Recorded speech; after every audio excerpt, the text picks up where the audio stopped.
ক্যানিংয়ের মৌখালীতে মাতলা নদীর চরে শওকত মোল্লার ছেলের বেআইনি ক্যাফে অরণ্যের কূলে ভাঙতে এবার নামানো হলো বুলডোজার। এক নিমেষে গুড়িয়ে দেওয়া হলো ওই বেআইনি নির্মাণ।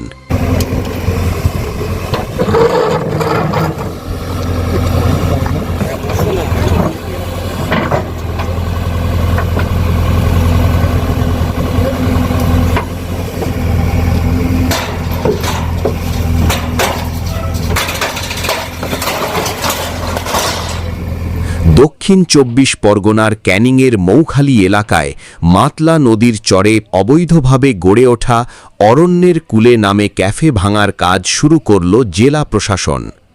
প্রশাসন সূত্রে জানা গেছে, গত ২৯শে জুনের মধ্যে ক্যাফেটির মালিক ইমরান মোল্লাকে নিজ দায়িত্বে অবৈধ নির্মাণ ভেঙে ফেলার নির্দেশ দেওয়া হয়েছিল। অভিযোগ, ইমরান মোল্লা হলেন শওকত মোল্লার ছেলে। তবে নির্ধারিত সময়সীমার মধ্যে সেই নির্দেশ পালন না করায় অবশেষে জেলা প্রশাসন নিজেই অভিযান চালিয়ে ক্যাফেটি ভাঙার কাজ শুরু করে। প্রশাসনের এই পদক্ষেপকে কেন্দ্র করে এলাকায় চাঞ্চল্য ছড়িয়েছে। ঘটনাস্থলে প্রশাসনের আধিকারিকদের পাশাপাশি পুলিশও মোতায়েন রয়েছে, যাতে ভাঙার কাজ নির্বিঘ্নে সম্পন্ন করা যায়।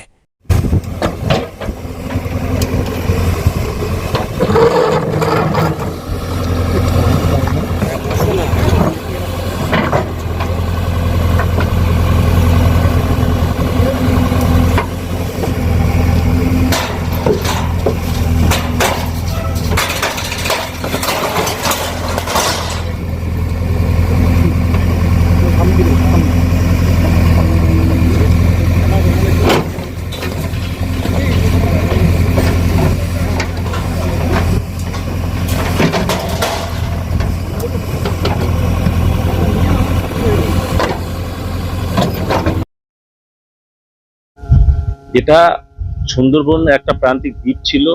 এখানে সুন্দরবনের যে গাছগাছালি ছিল, সেইগুলো যে অরণ্য ছিল, অরণ্যটা ভাগিয়ে দিয়েছে, মানে কেটে সমান করে দিয়ে আজকের এই ক্যাবটা তৈরি করেছে।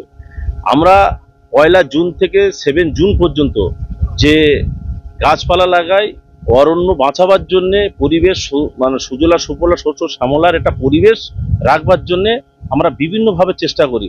সেই জায়গা থেকে কি দেখতে পাচ্ছি, যে সুন্দরবনের একটা প্রান্তিক দ্বীপে সুন্দরবনের যে গাছগাছালি কেটে সমান করে দিয়েছে। এর জন্য আমার তীব্র নিন্দা জানাই। এর আগের যে সরকারটা ছিল, তারা এইভাবে মানুষকে কণ্ঠ রোধ করেছিল। আমরা এই তীব্র নিন্দা জানাবার সাথে সাথে এই ক্যাবটা আজকের যে প্রশাসনিক থেকে ভাঙার ব্যবস্থা করেছে, সেই জায়গা থেকে আমরা ওয়েলকাম জানাচ্ছি প্রশাসনকে, এবং এখানে ফের অভয় অরণ্যে আমরা ভরিয়ে তুলব, যাতে করে আর শুদ্ধ বাতাস নেওয়ার জন্য আমরা আগামী দিনে সেই প্রচেষ্টিত হব।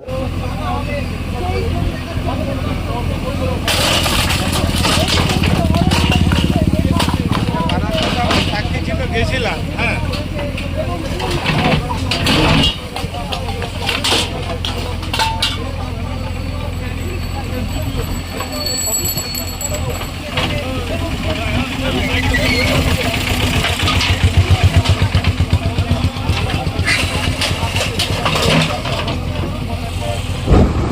রাজ্যে ভারতীয় জনতা পার্টি সরকার প্রতিষ্ঠা হওয়ার পর এখানে আমাদের রাজ্যের মুখ্যমন্ত্রী তিনি আইনের শাসন প্রতিষ্ঠা করতে চেয়েছেন। আর আমরা বারবার আমাদের সমস্ত স্তরের কার্যকর্তাকে বলেছি, যা কিছু হবে প্রশাসনের মাধ্যমে হবে, প্রশাসনিক উপায় হবে, আইনের মাধ্যমে হবে। যেভাবে গত 15 বছরের শাসক বেআইনিভাবে সব কিছু দখল করে নিয়েছিল, আজকের সেই শাসকরা যে ভুলগুলো করেছিল তাদের শাস্তি আইনের মধ্য দিয়ে হবে, আইন তাদের দেবে। আর আমরা তাই আইনের দ্বারস্থ হয়েছিলাম। যেখানে যত অবৈধ যা ইলিগাল কনস্ট্রাকশন আছে, সেটা প্রশাসনিক উপায়ে ভেঙে দেওয়া হবে। ওটা ভারতবর্ষ যোগী বাবাকে বুলডোজার বাবা বলে। এখন আমাদের রাজ্যের মুখ্যমন্ত্রী তিনিও আইনের শাসনের মধ্য দিয়ে বুলডোজার চালিয়ে প্রশাসনিক উপায়ে অবৈধ নির্মাণ সব ভেঙে দেবে। আর আমরা আমাদের কার্যকর্তাদের বারবার বলি যে যা অসুবিধা আছে নিজেরা হাতে তুলে না তারা আইনের মাধ্যমে প্রশাসনের সাহায্য নিয়ে তাদের যা মনে হচ্ছে এগুলো বেআইনি সে বেআইনি সমস্যার সমাধান করুক। আর নিজেই তিনি এই বুলডোজারের মাধ্যমে এইগুলো করছে। আমরা মুখ্যমন্ত্রীকে এবং এই যে ক্যানিং সাব ডিভিশনের সর্বোচ্চ স্তরের প্রশাসন